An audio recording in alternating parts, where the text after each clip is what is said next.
अब की बार 400 पार, अब की बार 400 पार, अब की बार 400 पार। नमो युवा न मतदाता युवा मोर्चा क्या इसका मुख्य आज हम लोग एक जगह एकजुट हुए हैं।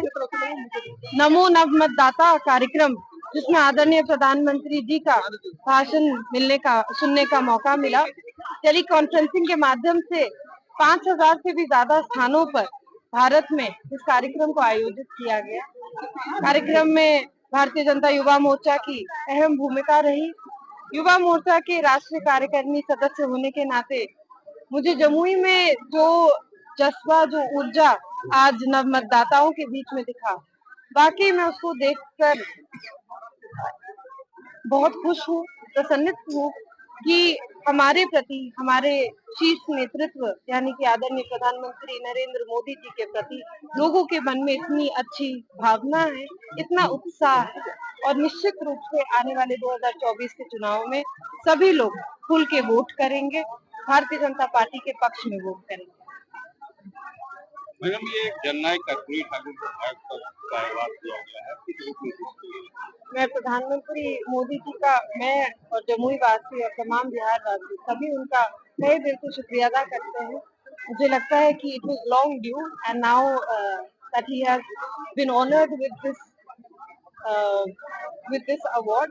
It is a great privilege for all the Biharis.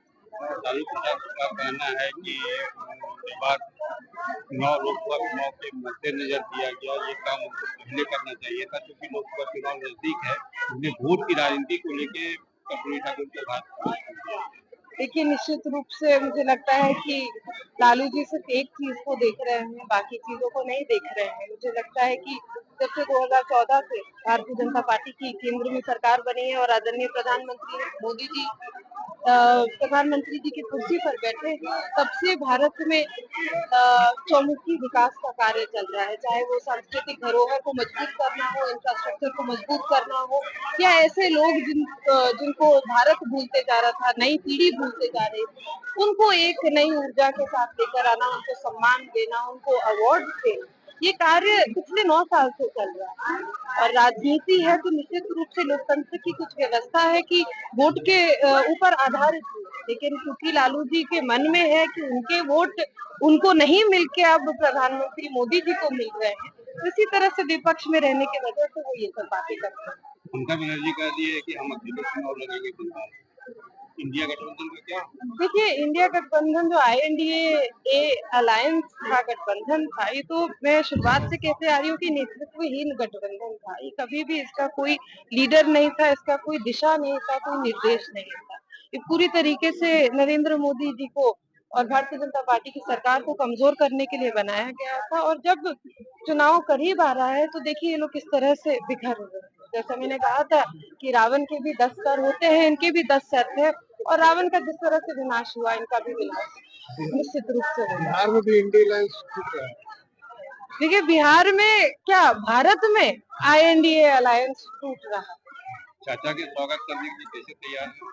देखिए, अभी तो कोई भी डिसीजन या निर्णय नहीं लिया गया है, तो इस पे कुछ भी टिप्पणी करना मुझे नहीं लगता कि उचित है। अभी भारतीय जनता पार्टी स्वतंत्र रूप से कार्यकर्ताओं के साथ, जनता के साथ काम कर रही है, जनता के हित में काम कर रही है। अभी हम लोग हाल में 22 तारीख को राम मंदिर का निर्माण कार्य संपन्न हुआ। ऐसा लगा कि पूरे देश में हर्षोल्लास का माहौल है, सब लोग एकजुट होकर सेलिब्रेट कर रहे हैं। आज 25 तारीख को मतदाता दिवस के दिन सभी लोग एकजुट होकर मतदाताओं का सम्मान कर रहे हैं, लोकतांत्रिक व्यवस्था का सम्मान कर रहे हैं। तो निश्चित रूप से हम लोग अपने काम में जुड़े हुए हैं। अब गठबंधन के बारे में कोई ऐसा दिशा निर्देश नहीं आया है, तो ये तो हवाई बातें हैं, कौन किसके साथ जाएगा नहीं जाएगा। लेकिन भारतीय जनता पार्टी आज मजबूत है और आज अपने दम पे चुनाव लड़ने के लिए तैयार है। आपको भी राजनीति का बहुत ज्यादा अनुभव हो गया, आपको लगता है कि बिहार में सत्ता परिवर्तन हो? नहीं, देखिए, आप लोग ये समझ लीजिए कि मैं आज राजनीति में जो आई हूँ तो अपने पूज्य पिताजी और अपनी माँ, जिस तरह से वो लोग सेवा भाव के साथ राजनीति करते थे, उसी भाव के साथ मैं भी राजनीति में आई हूँ। और जी, मुझे आज 3 साल से ज्यादा एक विधायक के नाते जरूर हो गया है, लेकिन मेरा कोई भी टिप्पणी करना राष्ट्रीय या शीर्ष नेतृत्व के ऊपर अभी उचित नहीं है, संभव।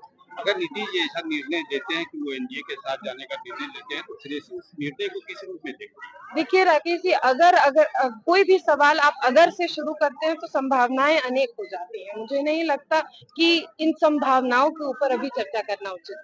अच्छा, दूसरी एक आखिरी सवाल यह है कि बिहार में शीतलहर बहुत जारी है, चल पे है। के पाठक का कहना है कि स्कूल में छुट्टी नहीं दी है, और जबकि डीएम ने आदेश जारी किया था कि बच्चों के शीतलहर को देखते हुए स्कूलों में छुट्टी दी है। दोनों में खनाखनी है।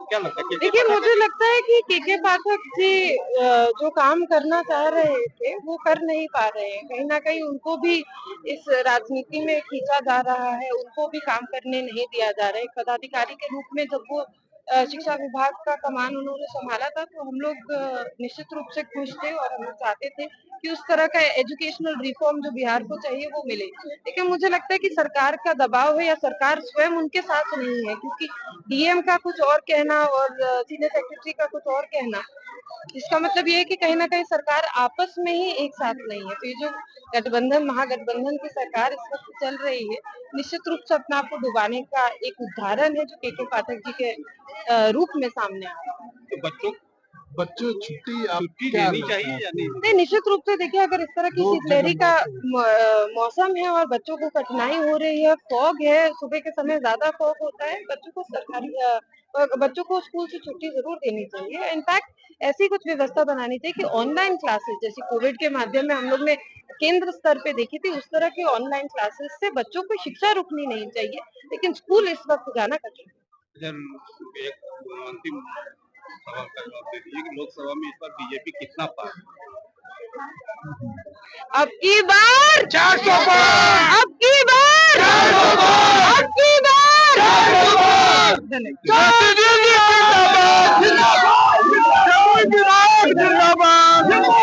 जिंदाबाद।